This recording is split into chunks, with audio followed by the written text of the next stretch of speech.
P T I اور حکومت کے مذاکرات کے حوالے سے جو لیٹسٹ اس ٹائم شہر اقتدار میں بات چیت چل رہی ہے، جو باز گشت ہو رہی ہے، بالکل کلیئرلی آپ کو بتا دیتا ہوں، رابطے ہو رہے ہیں، بات چیت ہو رہی ہے، ہینڈ شیک ہو رہے ہیں، ملاقاتیں بھی کہیں ادھر ادھر ہو رہی ہیں، لیکن اس کا کھل کے اظہار نہیں کیا جا رہا، ابھی فی الحال بتایا نہیں جا رہا۔ یہ ضرور ہے کہ پی ٹی آئی یہ کہتی ہے کہ جب مذاکرات شروع ہوں گے تو وہ کسی سے چھپا کے نہیں ہوں گے، سب کے سامنے ہوں گے، اور ہم میڈیا کے سامنے، قوم کے سامنے ان چیزوں کو رکھیں گے، کچھ بھی چھپ چھپا کے نہیں ہوگا۔ لیکن شاید ان مذاکرات کی کامیابی کے لیے بڑا ضروری ہے کہ ابھی کوئی بھی رابطہ ہو رہا ہے، جو بھی کسی لیول پہ جس سٹیج پہ بھی ہے، اس کو خفیہ رکھا جائے۔ لیکن یہ اتنا خفیہ بھی نہیں ہے، کوئی ایسی چیز بھی نہیں ہو رہی جس کو بہت ہی خفیہ رکھنا ہے۔ رابطے ہلکے پھلکے شروع ہوئے ہیں لیکن اس سٹیج پہ نہیں گئے، ابھی نٹی گریٹی طے ہو رہی ہے، یعنی قواعد و ضوابط جو ہوتے ہیں نا، کیسے ٹی او آرز بننے ہیں، کیا مطالبات اس سائڈ سے رکھنے ہیں، یہ چیزیں ہو رہی ہیں۔ لیکن اس میں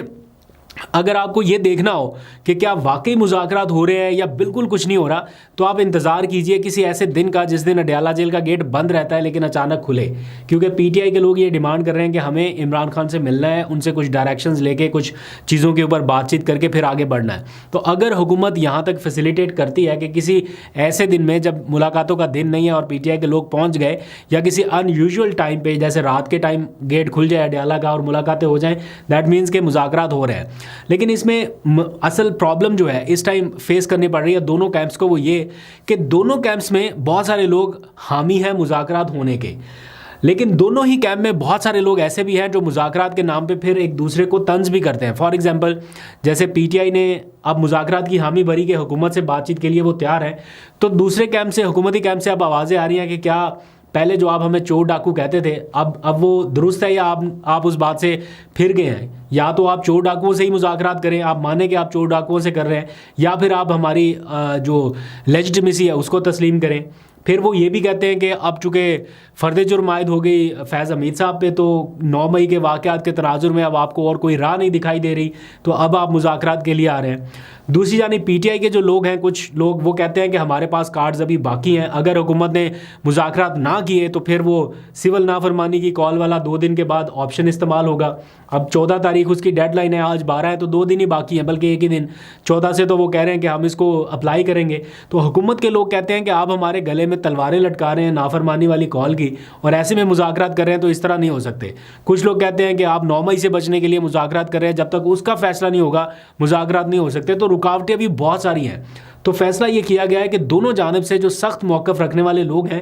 ان کو تھوڑا خاموش کرایا جائے یا ٹھنڈا کرایا جائے دونوں پارٹیوں کے لوگوں میں سے، اور ان کی سینئر لیڈرشپ جو ہے وہ کردار ادا کرے گی کہ بھائی صاحب ابھی ہاتھ ہلکا رکھیں، اگر بات چیت ہو رہی ہے، ماحول بن رہا ہے تو بننے دیا جائے۔ اس سارے ماحول میں اگر پی ٹی آئی کو بادل ناخواستہ، چاہتے نہ چاہتے، سول نافرمانی کی کال کی طرف جانا پڑا، تو اس کا آغاز جو ہے وہ شاید پاکستان سے براہ راست نہیں ہوگا، پہلے اوورسیز پاکستانیوں کی طرف جائے گی پی ٹی آئی، یعنی اپنے یہاں پہ لوگوں کے لیے تھوڑا مشکل ہوگا کہ فوری طور پہ سول نافرمانی کی کال کا اعلان کرنا اور اس کے اوپر امپلیمنٹیشن، کیونکہ یہاں پہ ماحول اس طرح کا سازگار نہیں ہے۔ 2014 کے دھرنے میں عمران خان صاحب کے ساتھ جو معاملہ تھے وہ اس نہج کے نہیں تھے، یا سختی اس نہج کی نہیں تھی۔ ابھی سختی بہت ہے، تو لوگوں کے ساتھ جو شروع کرے گا اس کال کو، اس کے ساتھ گورنمنٹ کس طرح سے ٹریٹ کرے گی، کیا ہوگا، یہ بہت سارے ابہام ہیں۔ تو میرا خیال ہے شروعات جو ہے وہ اوورسیز پاکستانیوں کی طرف سے ہو سکتی ہے کہ ان کو یہ کہا جائے۔ لیکن اس سارے معاملے میں مجھے بہت اچھے سے یاد ہے کہ عمران خان نے پوری اتھارٹی عمر ایوب کو دی ہے کہ تمہارے پاس پورا اختیار ہے، جو تم چاہو وہ فیصلہ کر سکتے ہو۔ یہ اختیار عمران خان کی جانب سے شاید ہی پہلے کسی اپنے سیاسی رہنما کو دیا گیا ہو۔ انہوں نے بلا کے ان کو پاس کھڑا کر کے اپنے سارے لوگوں کی موجودگی میں، جس دن جی ایچ کیو حملہ کیس کی فرد جرم عائد ہوئی، اس دن ان کو کہا کہ آپ کے پاس پاور ہے، آپ کے پاس اختیار ہے، آپ جس سے چاہو، جو چاہو مذاکرات کرنا چاہو، آپ کے پاس پورا مینڈیٹ اور اختیار ہے۔ تو عمران خان نے فل امپاور کیا ہوا ہے اپنی اس کمیٹی کو، اسی لیے پی ٹی آئی کی لیڈرشپ جو ہے وہ اب سمجھتی ہے کہ انہیں حکومت سے مذاکرات کر لینے چاہیے۔ تو دیکھتے ہیں کس کروٹ بیٹھتا ہے یہ اونٹ، آپ کو اپڈیٹ کرتا رہوں گا۔ آج اسی ساری سچویشن میں ایک اور ڈیولپمنٹ اس وقت ہوئی جب ہیومن رائٹس آف پاکستان کے ایک پورے گروپ نے پی ٹی آئی کی لیڈرشپ سے ملاقات کی۔ آج اپوزیشن لیڈر کے چیمبر میں، یعنی قومی اسمبلی کے ایوان میں، ہیومن رائٹس کے کچھ ممبران پہنچے انہوں نے بیرسٹر گوہر سے، عمر ایوب، اسد کیسر جو لیڈرشپ موجود تھی ان سے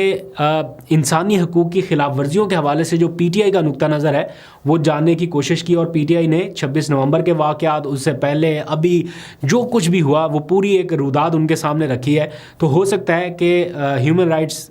کمیشن پاکستان کا جو ہے یہ اس حوالے سے کوئی رپورٹ شائع کرے یا اس حوالے سے اپنی اوپینین جو ہے وہ کہیں پہ ظاہر کرے. تو